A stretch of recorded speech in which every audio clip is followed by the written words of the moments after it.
Bonjour à toutes et à tous. Donc cette semaine, je vous propose la correction de l'activité de la semaine dernière qui vous demandait d'étudier la durée de vie des déchets.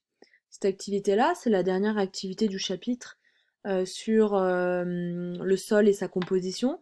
Et donc elle va remobiliser ce que nous avons vu dans les deux activités précédentes. Donc cette activité vous présentez un document assez simple avec en illustration différents déchets que l'on pouvait trouver dans notre environnement et leur durée de vie entre guillemets. Donc dans la première question, je vous demandais de donner deux exemples très différents de durée de dégradation de matière.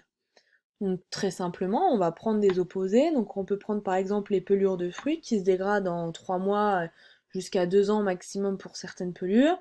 Et l'exemple du verre qui se dégrade minimum en 4000 ans dans l'environnement. Donc on voit bien que ces deux types de déchets-là, de pollution, ont des durées de vie très différentes dans l'environnement. Le but de l'activité va être de comprendre pourquoi et d'expliquer ces différentes durées de vie de déchets. Donc je fais le lien vers la question numéro 2 et je vous demandais dans cette question quelle matière se dégrade le plus vite.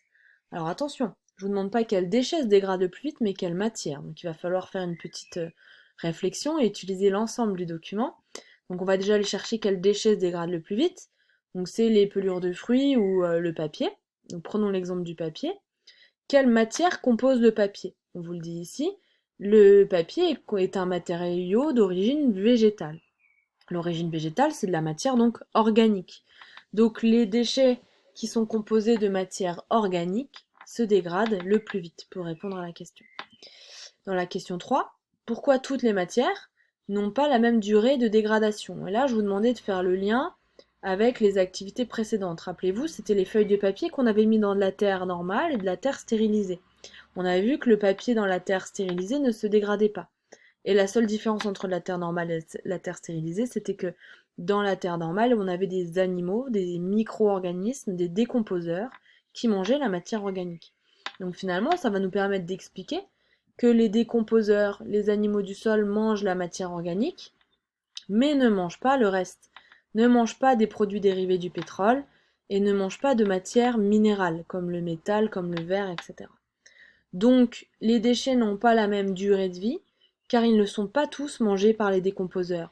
Les déchets qui sont en matière organique sont mangés par les décomposeurs, les autres vont se dégrader de manière mécanique, physique, en se coupant en petits morceaux, en étant érodés par le vent, par l'eau, etc. Ça va être des micro-particules de plastique, de verre qui vont se retrouver dans l'environnement, mais ils ne seront jamais digérés par un décomposeur. D'accord? C'est bien important de le retenir. Et donc je vous demandais de suggérer, de donner votre avis sur ce qu'était une matière biodégradable. Donc l'idée c'était pas d'aller chercher dans le dictionnaire le mot biodégradable, mais de le décomposer avec ce que l'on sait. Donc bio, je vous l'avais déjà dit en classe, bio c'est le vivant, et dégradable c'est ce qui se dégrade, ce qui peut être dégradé. Donc finalement, quelque chose de biodégradable, ça va être une matière qui peut se faire dégrader par des êtres vivants, qui peut être mangée par des décomposeurs.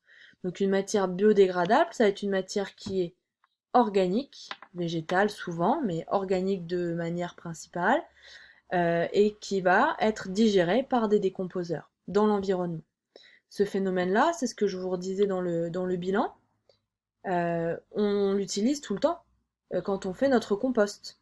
Notre compost, on va aller mettre nos déchets de table, de fruits et légumes, nos déchets organiques, dans un bac au fond du jardin souvent, et on va laisser les animaux qui y vivent, les décomposeurs qui y vivent, aller digérer ces déchets-là pour récupérer le compost que l'on va utiliser comme engrais.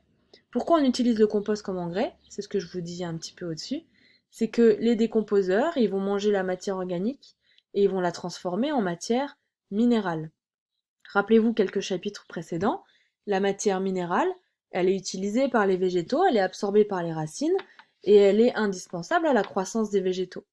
C'est-à-dire que les décomposeurs vont être un maillon indispensable dans le cycle de la matière et du vivant, parce que sans eux, on n'aurait pas d'apport de matière minérale dans le sol et les végétaux ne pourraient pas pousser autant qu'ils le font là. Donc finalement, les décomposeurs vont manger la matière organique des feuilles qui tombent, vont la transformer en matière minérale qui va être absorbée par les racines des arbres par exemple. Les arbres vont grandir, vont produire de la matière organique comme des feuilles qui vont tomber au sol qui vont être dégradés en matière minérale, qui vont être utilisés par les autres végétaux. Donc vous voyez bien ici ce phénomène de cycle qui est très bien illustré. Donc j'espère que c'est assez clair. Dans le cours suivant, je vous propose de ne pas commencer de nouveaux chapitres tout de suite, mais de tester un peu votre compréhension de ce chapitre-là et vos connaissances, et donc de faire 3 petits exercices d'entraînement qui auraient pu très bien être des exercices que l'on trouve dans un contrôle. Mais bon, évidemment, je ne vous fais pas de contrôle à distance, donc ce sont des exercices d'entraînement. Je vous espère toutes et tous en forme et vous dis à bientôt.